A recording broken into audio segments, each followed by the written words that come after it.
Today we're going to be doing a printmaking art project using gel plates.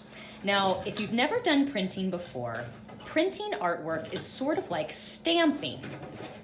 The stamp part that we're going to be using is this gel plate. Now, a gel plate is a special art material. It's made out of plastic, and when you get yours today, you're going to remove the plastic very carefully from the front and from the back. And keep this in a safe place because we're going to replace the plastic when we're done so that our gel plate stays safe. Now, the gel plate is really fun. It's a little bit sticky, it's a little bit floppy, and you can use these to make really fun, beautiful, and surprising artworks. So we're going to have a lot of fun experimenting with these today. Now, what you're going to do is you're just going to lay your gel plate on your messy mat paper, and you're going to have a lot of little white papers to make your prints on today that are just a little tiny bit bigger than the jelly plate itself. So you're going to have several prints when you're finished. Now, in order to use these plates, you're going to need a brayer. The brayer is going to roll the paint over the top of the jelly plate. So you're going to pick some colors. And we're using acrylic paint today, so you need to be very careful not to get this on your clothes because it is permanent paint. It does not wash out. So I'm going to start with, I think, some darker colors for the background. So I'm just going to open my paint, and I'm just going to squirt out about a pea-sized amount. I have to shake it a little bit first before you squeeze. Okay, so just about a little fingertip size. And you can use more than one color. I'm also going to use this lighter blue color kind of mixed with it. You can use two colors at once if you'd like. So I have two kind of pea-sized dots.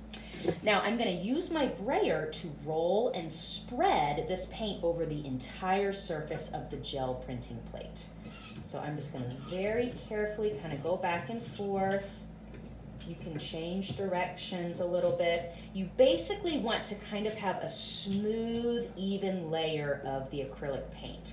Now, the more I go back and forth and blend, the more my two different colors are going to become one. So that's up to you. If I don't want to have separate blues, I can just keep rolling and rolling. But if I kind of want to keep some areas lighter and some darker, then I'm not going to roll very much. Once I have it covered, I'm probably just going to stop. Now, once you're done with this, you can kind of roll off extra paint on your scrap papers. Now, while the paint is still wet, I'm going to very carefully take my first white paper, and I'm going to lay it so that the gel plate is hopefully right in the center. And then I'm going to gently rub it with my hand all over the whole back side of that paper. And what happens when I carefully peel it off, that paint is transferred to the paper, and you end up with some beautiful colors, interesting, surprising textures. It's really fun because you don't quite know what you're going to get. Now I'm going to put this off to the side so it can dry, and I'm going to take another paper, and even though I haven't added more paint, I'm going to do a second print on the same plate. So I'm going to rub again. Whenever you do a second print like this without adding more paint to your printing plate, it's called a ghost print. And the reason it's called a ghost print is because it's going to be kind of lighter, a little bit kind of transparent almost, like a ghost.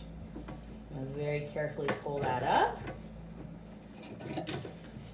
I'll work from this side a little bit, make sure it's not sticking too much.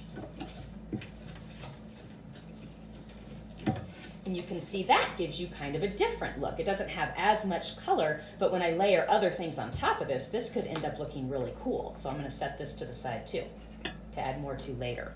Now I'm going to add some more paint to my jelly plate. I'm going to kind of very carefully get this little piece of paper that's stuck.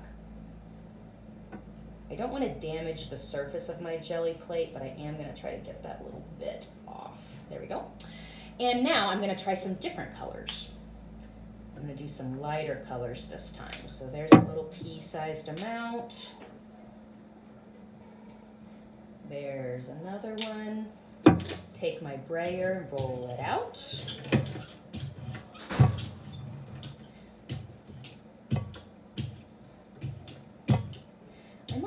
that to be just a little bit more pink. I think that since I don't have paint coming off the edge like this, I can add a little bit more color to it. And I'll be able to still have a good print. You don't want your paint kind of slopping off the side. If it's slopping over the edges, that means you're using too much. Most of it should just be in that nice thin layer of color on your plate. You can roll off the excess. Now this time I have a choice. I can either take a brand new piece of paper and add my paint color to it, or I can add some cutout shapes. Now you can use any types of shapes you want, but today I'm going to use some leaves. So I would very carefully cut around my shapes. I actually have a couple here already.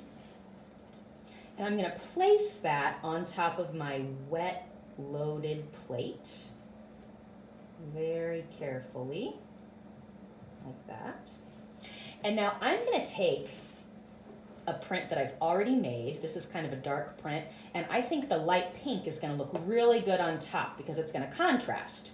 Dark and light are kind of opposites. So now I'm going to try to put this print back right on top of where I had it the first time. And then I'm going to rub again.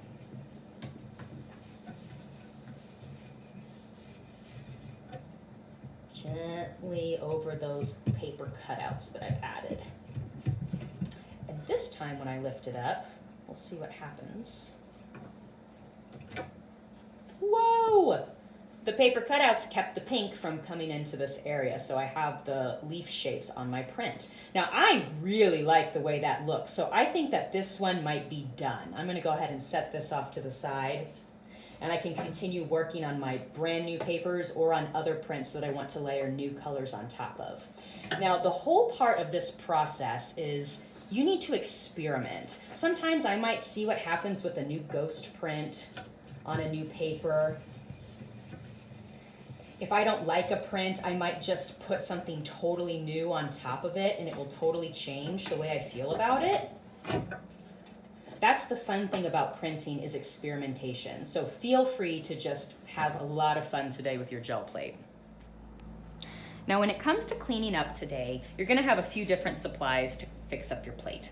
First of all, if you have papers that are stuck to your gel plate, use a really wet towel to gently just rub that paper off. That way you're not damaging the plate with your nails surface digging in. And you can just gently wipe away that sticky paper. And then we can throw that away. Now, when you're really ready to clean up, you're gonna notice that some of the paint really sticks to these gel plates because it's acrylic paint and it's kind of hard to get off.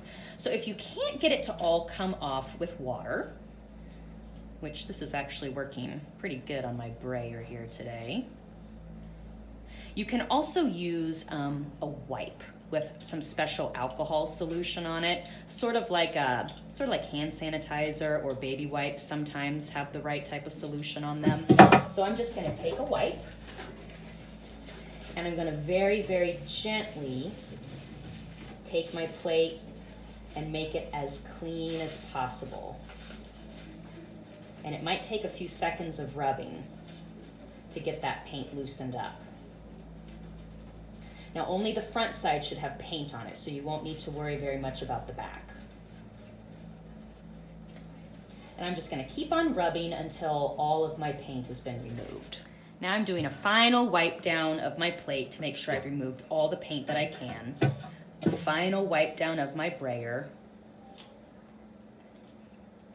And when I'm all finished today, I'm gonna throw away any wipe or paper towel trash that I have. Fold my white towel neatly, lay my nice clean brayer by the printing plate, and I'm going to replace the two plastic pieces on either side. So try to make sure that you get that right on top centered and then right on the back.